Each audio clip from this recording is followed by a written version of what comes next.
إن الحمد لله نحمده ونستعينه ونستغفره ونعوذ بالله من شرور أنفسنا ومن سيئات أعمالنا من يهده الله فلا مضل له ومن يضلل فلا هادي له وأشهد أن لا إله إلا الله وحده لا شريك له وأشهد أن محمدا عبده ورسوله أما بعد. Bienvenue à vous dans ce 23e cours de Sharh al-Aqida al-Wasitiyya. Nous allons attaquer un nouveau chapitre aujourd'hui qui va être sur la croyance au jour du jugement dernier. Donc, il fait partie des piliers de la foi. Donc là, nous allons attaquer le 5e pilier. Ici, Cheikh al-Islam ibn Taymiyyah, lorsqu'il a parlé de la foi, vous allez voir, ce n'est pas le même ordre que, par exemple, Cheikh al-Uthaymin dans Aqidat al-Sunnah wa Jama'a, en parlant de l'iman billah, malaikati, kutubi wa rusuli. Il n'a pas pris cet ordre-là. Vous voyez, on a parlé de Mas'alat al-Asma' wa Sifat, al-Nuzul, al-Ru'ya, mais pas dans le même ordre que, par exemple, les 6 piliers. Là, directement, il a parlé du pilier, ou le 5e pilier, qui est la croyance au jour du jugement dernier.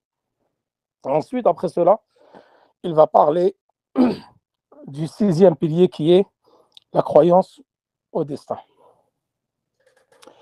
Et donc là, Cheikh al-Islam ibn Taymiyyah, il dit, et nous allons commencer par le premier sujet, qui va être le châtiment et les délices de la tombe.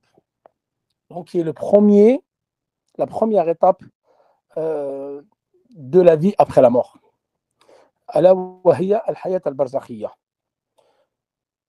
Qu'est-ce qui rentre dans la croyance au jour du jugement dernier? Comme nous allons le voir à travers les différents cours, beaucoup de choses vont rentrer dans la croyance au jour du jugement dernier.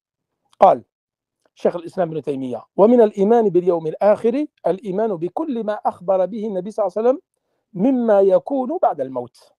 C'est-à-dire le fait de croire au jour du jugement dernier comprend la foi en tout ce dont le prophète a informé au sujet de ce qui aura lieu après la mort.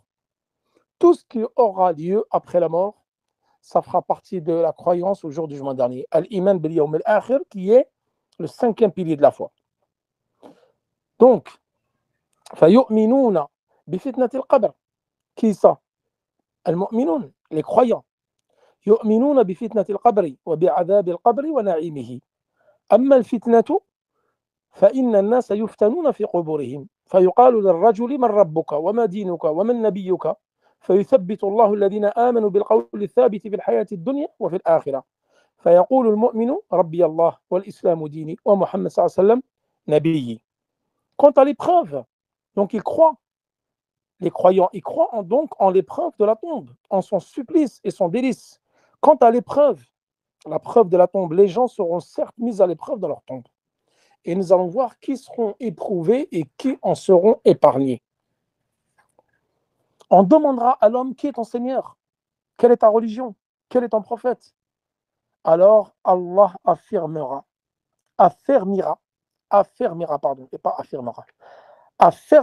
ceux qui ont cru par la parole ferme en ce bas monde et dans l'au-delà. Et le croyant répondra, mon Seigneur est Allah, l'islam est ma religion, et Mohammed est mon prophète. Amma al-murtab, ce qui est al-murtab, comme nous allons le voir après, فيقول ها لا أدري سمعت الناس يقولون شيئا فقلته فيضرب بمرزبة من حديد فيصيح صيحة يسمعها كل شيء إلا الإنسان ولو سمعها الإنسان لصعق ثم بعد هذه الفتنة إما نعيم وإما عذاب. Là, le murtab, c'est qui? Le sceptique, celui qui a douté, celui qui n'a pas cru. Il dira, je ne sais pas. J'ai entendu les gens dire une chose et j'ai répété cela.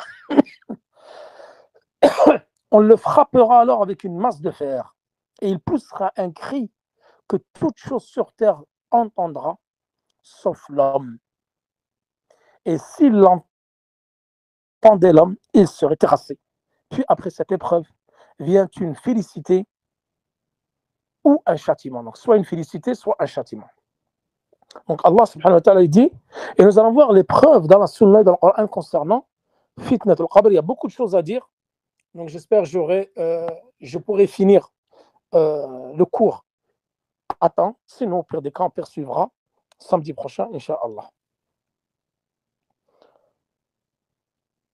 Là, vous savez que al-iman billah wal yawm al-akhir, dans plusieurs versets du Coran, Allah subhanahu wa ta'ala, il cite le fait de croire en Allah. Alladhina yu'minuna billahi wal yawm al-akhir.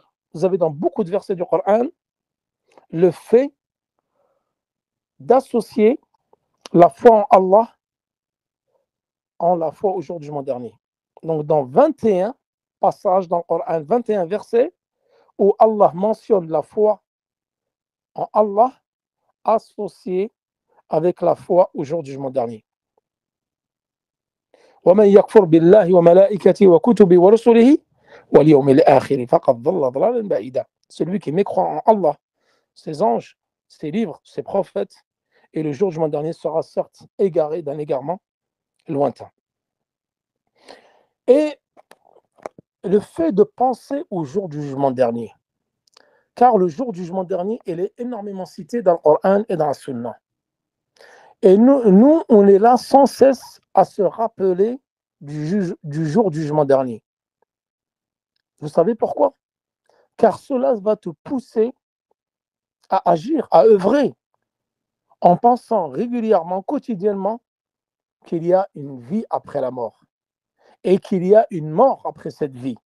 Et après cette mort, une autre vie, une vie éternelle. Et qu'il y aura soit un châtiment en enfer, soit un délice au paradis. Et Allah subhanahu wa ta'ala, il dit dans le Coran, وَاذْكُرْ عِبَادَنَا إِبْرَاهِيمَ وَإِسْحَاقَ وَيَعْقُوبَ أُولِي الْأَيْدِ وَالْأَبْصَارِ إِنَّا أَخْلَصْنَاهُم بِخَالِصَةٍ ذِكْرَ الدَّارِ. Rappelle-toi de nos serviteurs qui sont Ibrahim, Ishaq et Yaqub, أُولِي الْأَيْدِ وَالْأَبْصَارِ, dans Surat Sad, versets 45-46. Il dit Inna akhlasnahum bi khalisatin dhikra ad-dar. C'est-à-dire que Allah subhanahu wa ta'ala, il nous a donné une spécificité qui est celle de tout le temps penser au jour du jugement dernier et de ne jamais oublier ce qui va se passer le jour du jugement dernier, et c'est ça qui va te permettre de penser, d'œuvrer dans cette vie-là. Amr ibn Dirar dit خصهم الله بأن أخرج حب الدنيا من قلوبهم. Il dit concernant ce verset, Allah les a spécifiés dans le fait qu'il a fait sortir de leur cœur حب الدنيا, l'amour de ce bas monde-là. Cet amour de ce bas monde-là auquel les gens sont tellement rattachés de nos jours. وجعل فيها تذكر الآخرة. Et dans ces cœurs-là, donc il a fait sortir l'amour de ce bas monde-là, pardon, et il a fait rentrer le rappel de l'au-delà. Donc le rappel de l'au-delà. وقال قتادة, un tabi'i qui dit خصهم الله بأن لا يزالون يذكرون الناس بالدار الآخرة. C'est-à-dire qu'Allah subhanahu wa ta'ala les a spécifiés, leur a donné une particularité, c'est que les prophètes ne cessent de faire rappeler aux gens al-akhira, la maison qu'on aura pour l'éternité, le jour de l'au-delà. Taïb. Donc ça, c'est une chose qui est très importante pour le musulman, le fait qu'il doit se rappeler sans cesse, dans son quotidien, dans sa vie de tous les jours, se rappeler l'au-delà. En se rappelant l'au-delà, ceci va le réveiller, car l'être humain est insouciant par nature. Il est dans une insouciance et dans une vie de péché, comme s'il n'allait jamais mourir, comme s'il n'allait pas être jugé le jour de la résurrection. Qu'est-ce qu'il a dit le prophète sallallahu alayhi wa sallam concernant cela?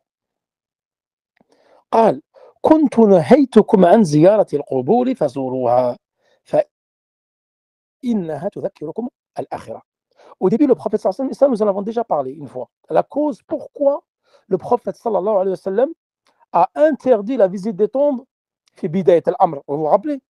La principale cause, sadd al-dhari'a.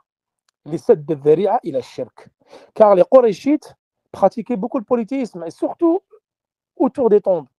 Tout ce qui est sacrifié pour autre Allah, ils invoquaient pour autre qu'Allah. Ils prenaient des intermédiaires pour autre qu'Allah, des intercesseurs autres qu'Allah, et ils faisaient des tawaf, circumambulations autour des morts, autour des tombes. Donc ils pratiquaient beaucoup le polythéisme et tout ce qui a trait à la tombe. Donc les musulmans, quand ils sont convertis dans les premières heures de l'islam, la foi et le tawhid n'étaient pas encore enracinés dans leur cœur. Donc le prophète sallallahu alayhi wa sallam leur avait interdit la visite des tombes. Justement, car la visite de tombes peut te mener au polythéisme. Et ça, on le voit dans les pays musulmans. Là où tu vois le plus d'actes de polythéisme, tu le vois où? Tu le vois dans les tombes. Les gens vont dans les tombes des walis, et comme ils prétendent cela, et ça nous en parlerons, Inch'Allah, dans l'Aqid al-Wasitiyya, min khasa'is Ahl-Sunnah wal-Jama'a, Awliya ar-Rahman. On va parler des alliés du Rahman, par opposition à Awliya al-Shaytan, les alliés du diable. Ça, nous allons en parler, Inch'Allah. Même Cheikh al-Islam ibn Taymiyyah, il a écrit un livre qui est très très connu, qui s'appelle Al-Furqan bayna Awliya ar-Rahman wa Awliya al-Shaytan. La différence qu'il y a entre les alliés du Rahman, du miséricordieux d'Allah, et les alliés de Satan, du Shaytan. Et nous verrons dans ce chapitre qui sont les alliés d'Allah, quelles sont leurs caractéristiques. Et les soufis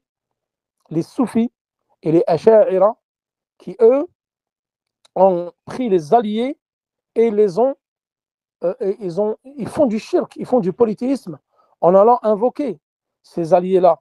Nous en avons déjà parlé dans les annulatifs de l'islam, dans le dernier cours ou l'avant-dernier cours. C'est-à-dire qu'ils les prennent pour intermédiaires, ils invoquent ces alliés-là, ces pieux, en faisant du politisme majeur. Ils vont sacrifier pour eux, ils vont faire des circonambulations autour de la tombe pour eux, tout ce qui rentre dans le politisme majeur. Donc le prophète sallallahu alayhi wa sallam, au début, il a interdit cela. Il a dit, et maintenant que la foi est enracinée dans vos cœurs, que le tawhid est enraciné dans vos cœurs, visitez les tombes. Pourquoi? Parce qu'en visitant les tombes, ceci te fait rappeler le dollar. Lorsque tu vas voir le mort qui est enseveli sous terre, qui est recouvert du linceul, on va se rappeler que tous, nous allons passer dans cette hufra, dans ce trou qui a été creusé, dans lequel nous allons subir l'épreuve de la tombe. Et aucune chose, tu ne vas l'amener avec toi. Ni femme, ni enfant, ni richesse, ni dinar, ni dirham, ni piscine, ni résidence, ni voiture de luxe, rien. Tu vas amener une seule chose avec toi. Et nous l'avons vu dans le hadith. Le mort, lorsqu'il meurt, trois choses le suivent. Sa famille, son argent, ses biens et ses œuvres. Les deux ils vont revenir après son enterrement, il va rester avec lui uniquement ses œuvres. C'est ça la chose sur laquelle on doit se concentrer, les œuvres. Car c'est ça qui va te prémunir du châtiment de la tombe et du feu ardent du jour de la résurrection. Le prophète sallallahu alayhi wa sallam, il dit un jour, Mali walid dunya. Moi et cette vie mondaine, c'est comme un rakib, quelqu'un qui est monté sur sa monture, استظل في يوم صائف تحت شجرة ساعة ثم قام فتركها. Vous savez, la durée de cette vie-là, il a dit le professeur, cette vie-là, c'est comme celle d'un voyageur qui était à dos de cheval ou à dos de chameau ou à dos d'âne, sous un jour ensoleillé, il s'est assis sous un arbre, donc à l'ombre du soleil, 1 heure. Ensuite, il s'est levé, il est parti. Cette heure-là, pendant laquelle il se reposait, c'est ça la durée de la dunya. La dunya, elle est courte par rapport à l'akhira, qui va durer une éternité, sans jamais s'interrompre. Et regardez, subhanallah, et je vais vous citer des hadiths et des aqwal de salaf, vous allez être étonnés. Comment les salaf, ils méprisaient cette vie-là. Comment toute leur journée, toutes leurs œuvres, c'était que pour l'akhira. Contrairement à nous, qui faisons tout pour la dunya, l'accaparement des richesses, la course aux richesses, la course à la célébrité, la course aux abonnés, mais rien dans l'au-delà. On ne fait rien pour l'au-delà. Qu'est-ce qu'il dit? Il y a قال بعض السلف, un pieux prédécesseur, il a dit ما رأيت حقا أشبه بباطل من الموت. Je n'ai pas vu une chose véridique ressemblante au faux, au batil, telle que la mort. Comment? Comment cela? Comment c'est possible? Tous, nous attestons que nous allons mourir. Est-ce que quelqu'un sur Terre sait qu'il va rester pour l'éternité? Tous, nous allons mourir. Tous, nous allons quitter cette vie-là. Et on sait tous que notre vie peut s'arrêter du jour au lendemain. Musulman comme mécréant. Quelqu'un qui est pieux comme quelqu'un qui est désobéissant. Le grand comme le petit. Tous, nous connaissons cette réalité, qui est la mort. Kullu nafsin dha'iqatul maut. Toute âme goûtera à la mort. Mais il dit, ce salaf, al-haqiqa, la réalité, c'est que lorsque nous regardons nos œuvres, en fin de compte, on se dit que nos œuvres nous mentent. Parce que ce que tu œuvres, ça dément la réalité que tu connais, que tu vas mourir, qu'un châtiment dans la tombe t'attend, qu'un enfer t'attend. Tout ça, tu connais cette réalité-là. Mais lorsque nous regardons nos œuvres, en fin de compte, tu dis, il y a quelque chose, il y a un problème.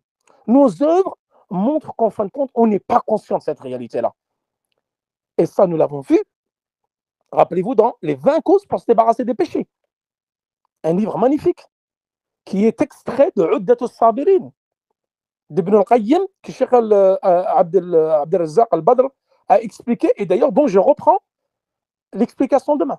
Parce que j'étais malade toute la semaine.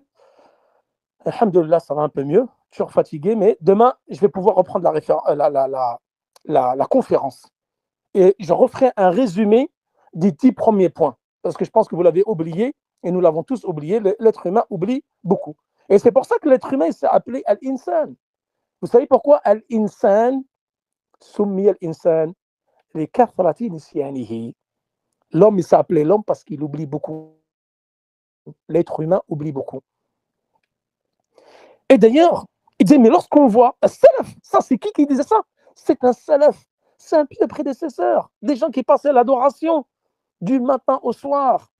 Ce n'est pas nous qui sommes sur les réseaux du matin au soir, sur nos téléphones du matin au soir, qui sommes dans les péchés du matin au soir, où l'acte de désobéissance sont beaucoup plus nombreux que tes actes d'obéissance, ya Abdallah, ô serviteur d'Allah. Et tu crois, avec le peu d'œuvres que tu fais dans la journée, avec tous les interdits, avec tous les mensonges, toutes les mauvaises paroles que tu tiens, tous les commentaires que tu tiens sur les réseaux sociaux, toute cette haine que tu déverses, et tu crois qu'avec ces œuvres-là, tu vas gagner le paradis. Wallahi, mes frères et sœurs, le paradis, il est très dur à gagner. Qu'est-ce qu'il dit Allah subhanahu wa ta'ala? Ala inna sal'at Allahi ghaliya. Ala inna sal'at Allahi al-jannah. La marchandise d'Allah, elle est chère. Et la marchandise d'Allah, c'est le paradis. Le paradis, il est cher. Le paradis, ce n'est pas en dormant. Ce n'est pas en somnolant que tu vas accéder au paradis. C'est en œuvrant durement, comme le faisait le salaf. Salaf, il disait, nos œuvres nous démontrent. Nos œuvres montrent qu'en fin de compte, on n'est pas conscient de la réalité qui nous attend. Toi, tu sais, Abdallah, que tu vas mourir demain. Beaucoup croient que c'est à 90 ans qu'ils vont mourir. Combien on a vu de gens? Combien des salats de janaza tous les vendredis? Et wallah, des gens qui sont partis, qui avaient la vingtaine, qui avaient la trentaine. Moi, j'ai un ami ici qui était en parfaite santé. Parfaite santé. Il est rentré le matin à l'hôpital, c'est un frère que je connaissais depuis 15 ans. Un voisin. Parfaite santé, des frères. Il est rentré à l'hôpital le matin, il est mort. Le matin même. Il n'est pas resté un jour, pas un mois, pas 2 mois. La même matinée, il est mort. Subhanallah. On était choqués. Tous sous le choc. Les gens ils croient qu'ils vont mourir quand la maladie va arriver. Cancer, AVC, leucémie. Non, mon frère. Tu peux mourir subitement, d'une mort subite, sans avoir la moindre maladie. Tu vas aller dormir et le matin, il se peut que tu ne te lèves pas. وحاسبوا أنفسكم قبل أن تحاسبوا, comme il disait Omar ibn al-Khattab. Et nous l'avons vu ça dans les 20 causes pour se débarrasser des péchés que nous allons reprendre demain. Jugez votre âme tous les jours. Jugez-la avant que vous ne soyez jugés le jour de la résurrection. Hamad ibn Salama, subhanallah, ça, Cheikh Abdel Mohsen Abbad, lorsque j'assistais à ses cours, hafidahullah, dans Sharh Sahih al-Bukhari ou Sahih Muslim, il nous évoquait tout le temps cet exemple-là. Hamad ibn Salama, qui était un tabi'i, wallah, il disait, il œuvrait, toute sa journée, elle était dans l'obéissance. Toute sa journée. Et ça, Inch'Allah, si Allah nous donne une longue vie, j'aimerais bien plus tard vous faire des livres sur la vie de nos pieux prédécesseurs, comme ils étaient dans l'adoration. Ainsi étaient nos pieux prédécesseurs. Comment ils étaient avec l'adoration, avec le Coran, avec Talab al-Ilm. Inch'Allah, nous en ferons une silsila pour motiver, pour réveiller les cœurs endormis, pour soigner les cœurs malades et pour nous réveiller de notre long sommeil, qu'est l'insouciance. Hamad ibn Salama, toute sa journée, elle était dans l'adoration. Il ne perdait pas une minute de la journée. On lui disait, si l'ange de la mort, il t'attend sur le seuil de la porte, il a dit, je ne peux rien rajouter. Imaginez-vous, une seconde. Je vous dis, ton ajal, il est venu. Ça y est, ton heure, elle est arrivée. Comme certains malades, qu'Allah les guérisse, qu'Allah guérisse tous les malades des musulmans et fasse miséricorde à tous nos morts, en particulier pour nos frères et sœurs en Palestine. Ne les oubliez pas dans vos doigts quotidiennes. Imaginez, je vous dis, l'ange de la mort, il est au seuil de la porte. Vous allez faire quoi? Tu vas commencer à pleurer, à paniquer, j'ai pas œuvré. Et les regrets. Hamad ibn Salama, on lui disait, si l'ange de la mort t'attend sur le seuil, il a dit, je ne peux rien rajouter. Allahu Akbar. Et il ne peut rien rajouter dans sa journée. Bayna as-siyam, wal-qiyam, wa tilawat al-Qur'an, wa talab al-ilm, wal-khair, wa sadaqa. Tout. Sa journée, c'était que du khair. Il n'y avait pas de péché, il n'y avait pas le temps. Et il n'avait pas de temps à perdre. Tout était adoration. L'imam Ahmed, si vous lisez la sira de l'imam Ahmed, vous serez d'être choqué. Vous risquez d'être choqué. Là, on parle des salafs. Je ne vous parle pas, même pas des sahaba. Si je vous parle des sahaba, lorsqu'on va faire la vie des compagnons et des pieux prédécesseurs, vous allez pleurer. C'est pas possible. Mais nous, ne sommes pas loin. Nous sommes à des années-lumière. Des années-lumière.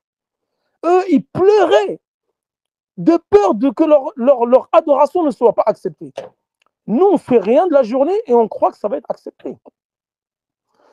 J'en avais pas parlé dans Al-Urjuz al-Mi'iyya, lorsque le prophète sallam est revenu de Ghazwat Tabouk et il a dévoilé les hypocrites. Il a commencé à citer certains leurs noms. Ils ont détruit Masjid Dirar. Il a commencé à parler des hypocrites. Wallahi, Omar ibn al-Khattab. Omar, qui est Omar? Wama adraka ma Omar. Omar, le shaitan, il avait peur de lui. Vous le savez ça? Le shaitan, quand il voyait Omar, il changeait de route. Le Satan, il change de route quand il voit Omar. Il avait peur de Omar. Il était derrière la porte. Il a envoyé un sahaba. Il a dit, est-ce que le prophète sallam m'a cité parmi les hypocrites? Il disait, est-ce que le prophète m'a cité parmi les hypocrites? Qui est ça qui a dit ça? Omar ibn al-Khattab. Shaitan, il avait peur de lui. Et nous, on croit que nos œuvres sont... On ne fait rien, on croit que nos œuvres sont acceptées. Ou al-ghurur bin nafs, ou al-ujb. Tu as prié 2 rak'at la nuit, ça y est, tu es le plus pieux des musulmans. Tu as appris 3 pages de Coran, tu es le meilleur. Tu as jeûné 3 jours, ça y est. Le fait de croire, ça y est, je suis un bon croyant, je suis ceci. Alors ça se trouve que tes œuvres ne sont même pas acceptées par Allah subhanahu wa ta'ala. C'est pas que ta prière ne soit pas acceptée, ton jeûne ne soit pas accepté. Rien n'est accepté de toi. Un salaf, il disait, Omar ibn Abdel Aziz, il a fait une khutbah. Omar ibn Aziz, comme vous le connaissez, qui était un calife de l'islam, il disait, comme a dit Abi Nu'aym, il a fait une khutbah qui a duré très peu de temps, quelques kalimat. Il a dit, Ya ayyuhan nas, inna Allah khalaqa al-khalqa thumma arqadahum. Oh, les gens, Allah, il a créé les créatures. Ensuite, il les a fait dormir. ثم بعثهم من رقدتهم فإما إلى الجنة وإما إلى النار. Ensuite, il les a fait réveiller pour les envoyer où? Al-Ba'th, la résurrection. Ça, nous en parlerons la semaine prochaine. فإما إلى الجنة وإما إلى النار. Soit au paradis, soit en enfer. والله قال إن كنا مصدقين بهذا إن لحمقى. Si on était réellement conscient de cela, alors nous sommes fous. Savoir qu'est-ce qui va nous attendre. وإن كنا مكذبين بهذا إن لهلكى. Et si nous démentons cela, alors nous sommes égarés, nous sommes perdus. Et si nous disons que cela est véridique, alors nous sommes fous. Regardez la khutbah qu'il a fait, 2 lignes. 2 lignes, ensuite il a dit priez. La réalité, c'est-à-dire pourquoi c'est-à-dire si nous étions, si nous étions véridiques, ou si nous sommes véridiques dans nos œuvres, tu crois qu'il y a le paradis, qu'il y a la mort, que nous allons être ressuscités? Pourquoi il a dit inna la hamqa? Parce qu'il a dit quand tu regardes nos œuvres, on va te traiter de fou. Tu veux accéder au paradis, tu sais que c'est l'enfer pour l'éternité ou le paradis pour l'éternité, mais tu regardes tes œuvres, il n'y a rien. En fin de compte, inna la hamqa, il a dit vraiment nous sommes fous. Nous sommes fous parce qu'on connaît la réalité des choses, on sait ce qui va se passer demain, mais on ne fait rien pour. Donc nous sommes vraiment fous. Et si on ne croit pas, alors nous sommes égarés, perdus.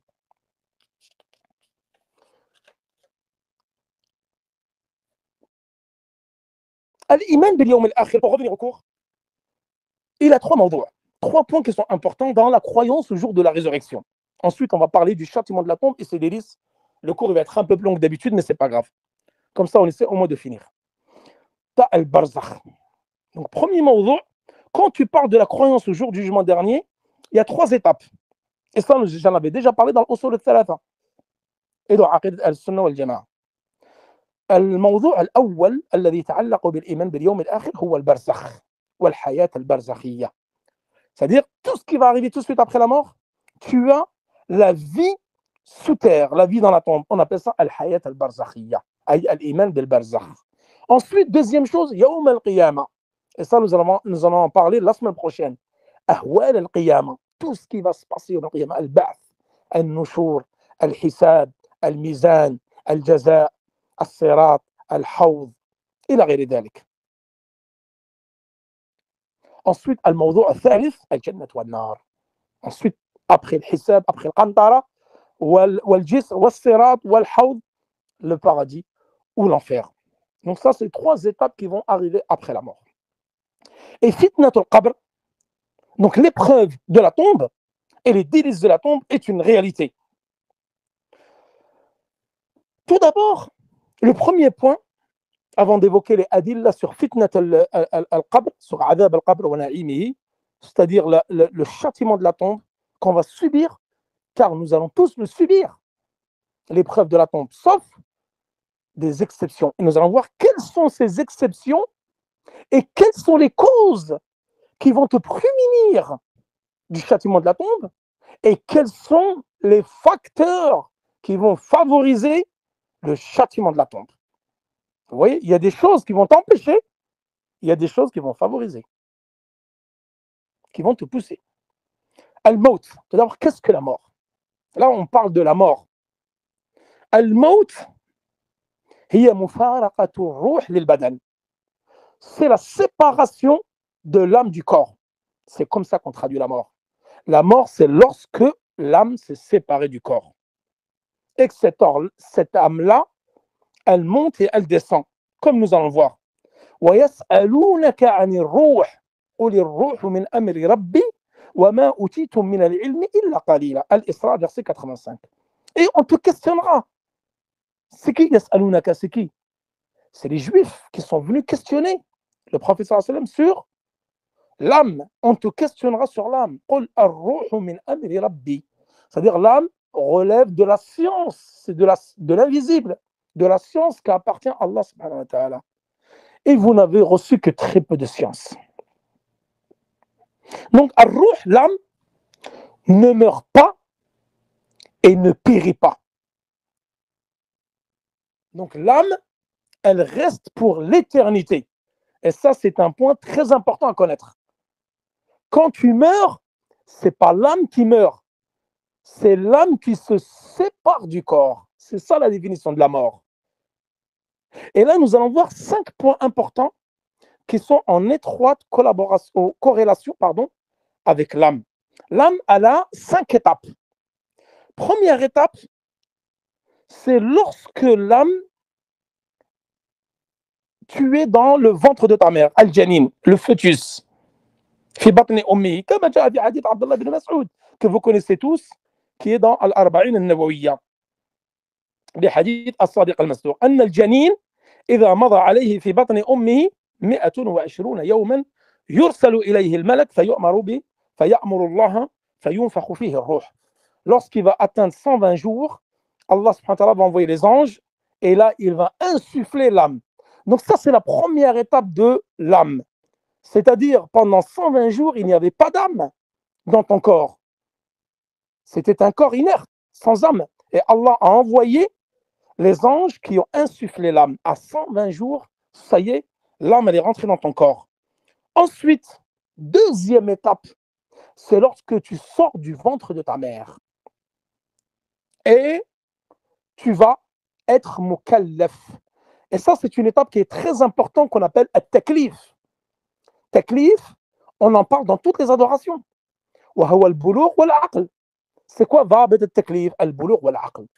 La raison et al-bulugh, la puberté. Pourquoi? Parce qu'à partir de cet âge-là, on appelle cela at-taklif. Tout va être consigné dans les feuillets concernant tes œuvres. Et avant cela, il n'y a pas de taklif. Donc il n'y a rien qui est consigné à tes propos. C'est pour ça qu'on dit que les enfants, lorsqu'ils meurent, ils n'auront pas de châtiment, ils rentreront au paradis. Amma ahl taklif, c'est-à-dire lorsque tu es baligh wa aqil, tout est inscrit. Les bonnes et les mauvaises actions. Donc ça, c'est une étape importante dans ta vie, qui est la deuxième.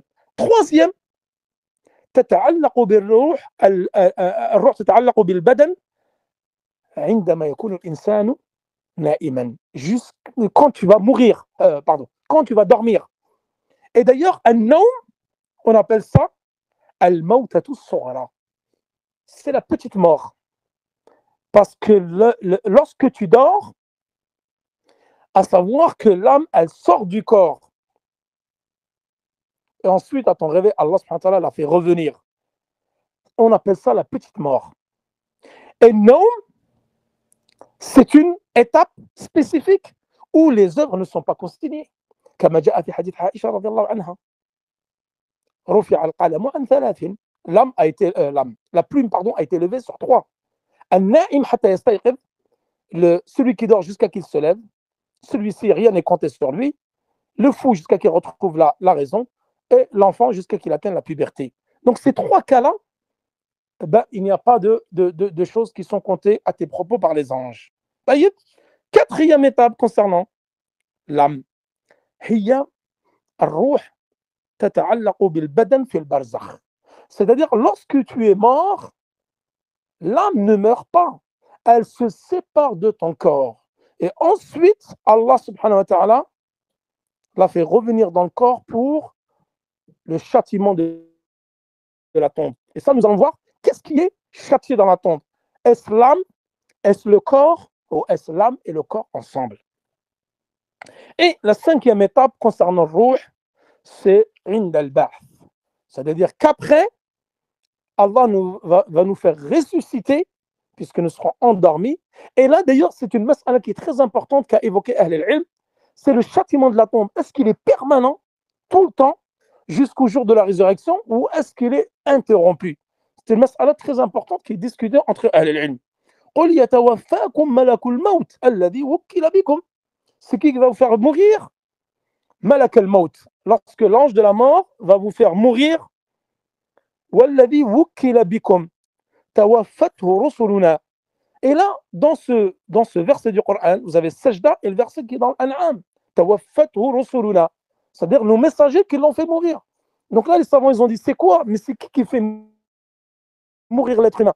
C'est Malak al-Maut ou c'est Rusuluna, c'est-à-dire nos messagers, différents actes. On dit que c'est là, nous en avons déjà parlé dans l'Usul al-Thalatha, Malak al-Maut, l'ange de la mort qu'Allah envoie pour prendre l'âme, il a des awen, il a des auxiliaires, des gens qui l'aident à extirper l'âme, et on dit c'est Malak al-Maut ensuite qui l'enlève. Parce qu'il y a des âmes qui sont difficiles à extirper lors de la mort. Taïb. Ensuite, lorsque l'âme, elle se sépare du corps, elle va s'élever dans les cieux. Elle va s'élever. Et si c'est une âme d'un croyant pieux, on va lui dire marhaban. Et on va la souhaiter la bienvenue, la bonne âme, l'âme pieuse de Foulan ibn Foulan. Et si c'était un désobéissant, un kafir, on va la repousser et elle aura une odeur désagréable. Et d'ailleurs, concernant le châtiment de la tombe, il y a un hadith du prophète sallam qui dit Inna lil qabri dhaghta. On va subir une pression dans la tombe. Law naja minha ahadun la naja minha Sa'd ibn Mu'adh. Il a dit cette pression de la tombe, si quelqu'un aurait pu s'en sortir ou l'esquiver, alors il l'aurait fait qui? Sa'd ibn Mu'adh.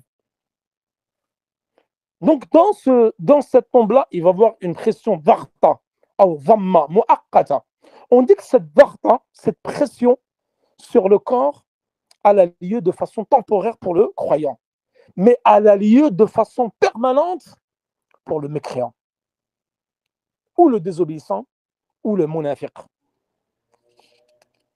Et on dit que yaviqu alayhi qabruhu hatta takhtalifa adla'uhu. Sa tombe va se rétrécir sur lui jusqu'à que ses côtes vont s'entrecroiser. Ensuite, qui va venir le questionner après la mort?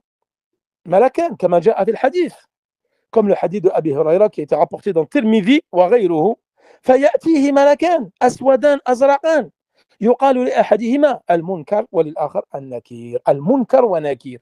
soit المنكر والنكير أي بالمعرفة, c'est-à-dire connu بالمعرفة, soit بالنكرة أي منكر ونكير. Ce sont deux anges noirs et bleus qui vont venir questionner ici le mort. Trois questions. Et ces trois questions-là, vous savez, c'est lesquelles? C'est exactement ce qu'on a étudié dans les trois fondements. Al-Usul al-Thalatha de Cheikh Mohammed bin Abdel Wahhab. Et si on devait résumer les trois fondements en une phrase, c'est quoi? C'est les trois questions de la tombe. Les trois questions qui vont être posées dans la tombe, c'est les trois fondements. Et c'est pour ça que c'est important de connaître les trois fondements avec les détails. Justement, quand tu auras appris les trois fondements, tu les auras connus, tu les auras concrétisés, mais en pratique, bi'idhnillah, dans la tombe, tu pourras y répondre sans aucun problème, sans aucune ambiguïté aux trois questions. Alors que le murtab, le sceptique, il ne pourra pas répondre. La adri, il va dire la adri. Je ne sais pas, j'ai entendu des gens dire, j'ai dit. Parce que ce jour-là, il ne pourra pas mentir. Vu que c'est sa peau, sa bouche, sa langue, ses yeux, ses oreilles, ses mains, ses pieds, tous vont témoigner contre lui. Ce jour-là est le jour de la résurrection. Donc, il ne pourra pas mentir. Donc, ça, si tu vas parler avec ton cœur, si tu as une véritable foi et tu as concrétisé le tawhid, tu pourras répondre à l'ange sans problème. Al-Muslim va dire Rabbi Allah, wa din al-Islam, wa Nabi Muhammad sallallahu alayhi wa sallam. Ma religion, c'est l'islam. Mon Seigneur, c'est Allah. Et mon prophète, Muhammad sallallahu alayhi wa sallam, c'est mon prophète.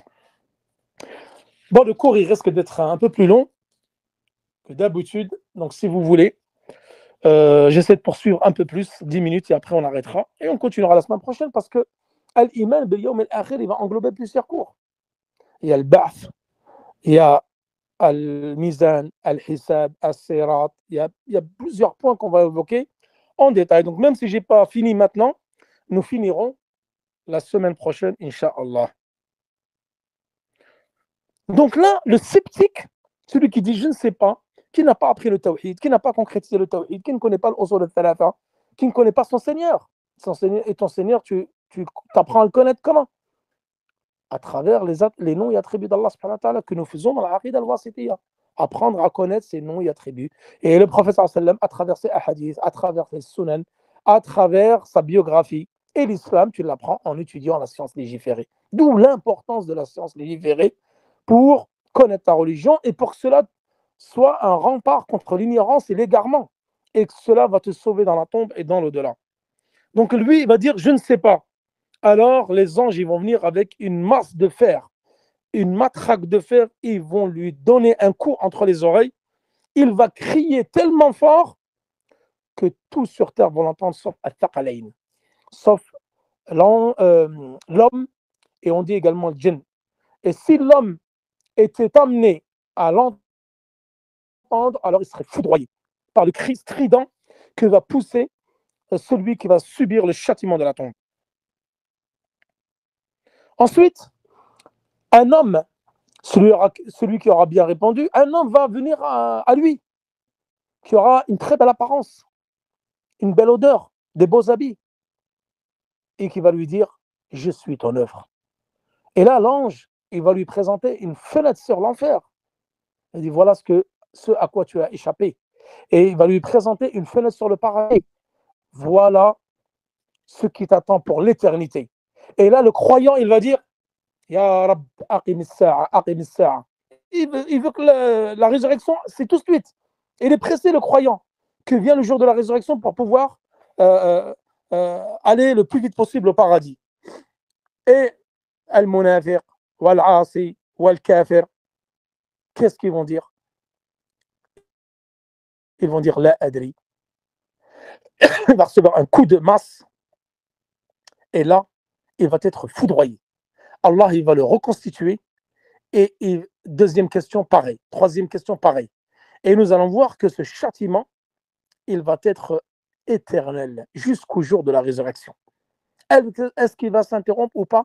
Est-ce qu'il concerne les croyants qui ont fait des gros péchés, les désobéissants, ou est-ce qu'il concerne uniquement les hypocrites et les koffars? Nous allons le voir. Et là, un homme d'une laideur extrême, d'une puanteur atroce, avec des habits sales, va se présenter à lui, il va dire, c'est moi tes œuvres, tes mauvaises œuvres que tu as accomplies durant cette vie-là. On va lui présenter une fenêtre sur le paradis. Voilà ce qui t'attendait si tu avais œuvré toute ta vie dans le bien et dans l'obéissance à Allah subhanahu wa ta'ala.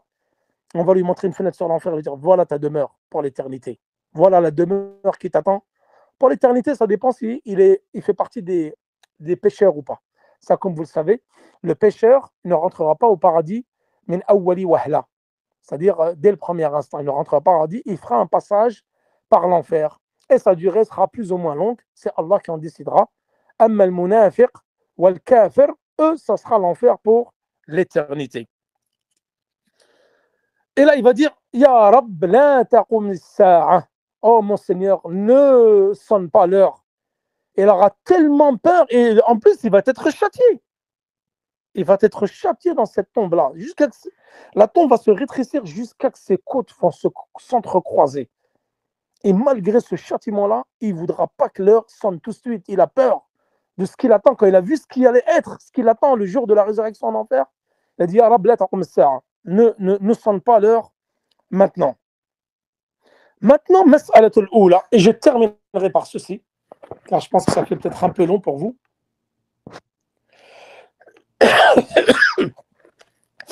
Est-ce que cette fitna, cette épreuve, elle est pour tout le monde, ou est-ce qu'il y a des gens qui vont être épargnés? Bien sûr, comme nous allons le voir dans les différents hadiths, des gens vont être épargnés de cette fitna. L'épreuve de la tombe, des gens en seront épargnés. Qui sont-ils? Al-shahid, shahid al-ma'araka, celui qui meurt dans le sentier d'Allah, le martyr. Man mata fi sabilillah fa inna Allah yamunnu alayhi bi an yaqihi min fitnati al-qabr. C'est-à-dire qu'Allah va le préserver de l'épreuve de la tombe. Kama ja'a 'inda an-Nasa'i bi isnadin sahih. Comme ceci est rapporté dans Sunan al-Nasa'i avec une chaîne de transmission sahiha. Deuxième, man mata murabitan fi sabilillah, le sentinelle, celui qui garde les gardes frontières, qui surveille les lignes de l'ennemi. Murabitan fi sabilillah. Donc celui qui meurt, tué par l'ennemi, alors qui sauvegarde les frontières des musulmans, le poste frontière des musulmans, celui-là, kama ja'a fi sahih Muslim, il sera préservé de l'épreuve de la tombe. Troisième type de personnes qui seront épargnées de la tombe, celui qui meurt le vendredi ou la nuit du vendredi. ما من مسلم يموت يوم الجمعة أو ليلة الجمعة إلا وقاه الله فتنة القبر. Ce hadith, certains l'ont rendu faible. Bishir al-Albani, rahimahullah, il l'a rendu authentique. قال إنه حسن أو صحيح في أحكام الجنائز, sur les règles funéraires. Les règles funéraires, pardon. Il l'a rendu authentique ou bon.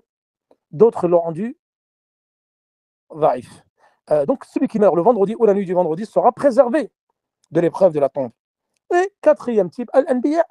Al-anbiya, alayhim salatu wassalam, qui sont au plus haut degré, eux, ils seront préservés, bien sûr, de l'épreuve de la tombe. Ensuite, al-kafir.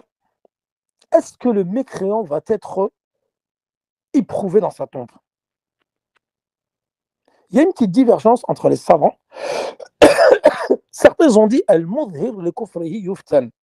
Celui qui montre sa mécréance en apparence. C'est-à-dire, contrairement à l'hypocrite. Lui, c'est l'inverse. Il montre son islam et cache sa mécréance. Ils ont dit hadha yuftan. Le mécréant en apparence, il va être éprouvé dans la tombe. Et donc, il y a un avis de Ibn Abd al-Barr, al-Maliki, al-Qurtubi, wa ta'ifatun min ahli al-ilm, ils ont dit ceux qui vont être éprouvés, c'est juste al-muslim ou al-munafiq. Dans la tombe, c'est le musulman et et l'hypocrite qui vont être éprouvés. Il dit le mécréant, il va être châtié directement sans l'épreuve de la tombe. Voilà, ça va faire un petit peu long pour vous. Nous finirons, Inch'Allah, la semaine prochaine. De toute façon, je suis presque arrivé vers la fin. Donc, nous finirons le cours et nous attaquerons al-Ba'th, la résurrection, le samedi prochain. وصلى الله على نبينا محمد وعلى آله وصحبه وسلم والله تعالى أعلى وأعلم والسلام عليكم ورحمة الله وبركاته.